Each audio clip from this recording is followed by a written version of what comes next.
పేరు గోగన ఐశేషు, జనసేన పార్టీ దివ్యాంగుల జన సైనికుడిగా పనిచేస్తున్నాను. అదేవిధంగా ఈరోజు బాపట్ల జిల్లా బాపట్ల పట్టణంలోని ఎన్జిఓంలో రాష్ట్ర స్థాయి రౌండ్ టేబుల్ సమావేశం ఏర్పాటు చేసుకున్నాం. ఈ యొక్క రౌండ్ టేబుల్ సమావేశంలో మరి జనసేన పార్టీలో పార్టీ కోసం పనిచేసిన వాళ్ళు, దివ్యాంగుల సమస్యల మీద పనిచేసిన వాళ్ళు, అదేవిధంగా దివ్యాంగుల సంఘాల నాయకులు, మరి దివ్యాంగుల సంఘాలలో పనిచేస్తున్న నా ఒక దివ్యాంగుల అన్నదమ్ముల అక్క చెల్లెలతో ఈరోజు మన యొక్క బాపట్లలో రాష్ట్ర స్థాయి దివ్యాంగుల రౌండ్ టేబుల్ సమావేశం ఏర్పాటు చేసుకున్నాం. ఈ యొక్క సమావేశం ముఖ్య ఉద్దేశం ఏంటంటే, ఈ కూటమి ప్రభుత్వం వచ్చిన తర్వాత 13 నెలలు అయినా కూడా దివ్యాంగుల ఒక కార్పొరేషన్ చైర్మన్ని ప్రకటించలేదు.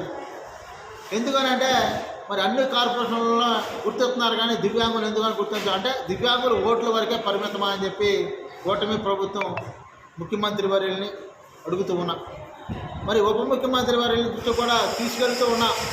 మరి ఈ యొక్క విషయాన్ని జనసేన పార్టీ మీద ప్రజలందరూ కూడా ఒక మంచి నమ్మకం పెట్టుకొని మీ వెంట పనిచేశారంటే, దాంతోపాటు దివ్యాంగుల సమస్యల మీద మేము వెంట ఉండి పనిచేసి మన ఒక కూటమి ప్రభుత్వం గెలిపించుకున్నాము. మన ఒక దివ్యాంగుల కార్పొరేషన్ ఎందుకని ప్రకటన చేయలేదు, వెంటనే దివ్యాంగుల కార్పొరేషన్ చైర్మన్ కూడా జనసేన పార్టీకి ఇవ్వాలని చెప్పి మరి పవన్ కళ్యాణ్ గారి దృష్టి కూడా ఈ యొక్క తీసుకువెళ్తామని, ఈ యొక్క రౌండ్ టేబుల్ సమావేశం ముఖ్య ఉద్దేశమే మరి దివ్యాంగుల కార్పొరేషన్ చైర్మన్ ప్రకటించాలని, జనసేనకి ఇవ్వాలని, అదేవిధంగా దివ్యాంగుల విభాగం కూడా జనసేనలో ఏర్పాటు చేయాలని, అదేవిధంగా నా ఒక దివ్యాంగులు అన్నదమ్ములు అక్క చెల్లెలు ఎవరైతే ఉన్నారో రాష్ట్రంలో ఇళ్ల స్థలాలు లేకుండా ఇల్లు లేకుండా ఇబ్బంది పడుతున్న వారికి ఇళ్ల స్థలం ఇచ్చి ఇల్లు కట్టించాలి.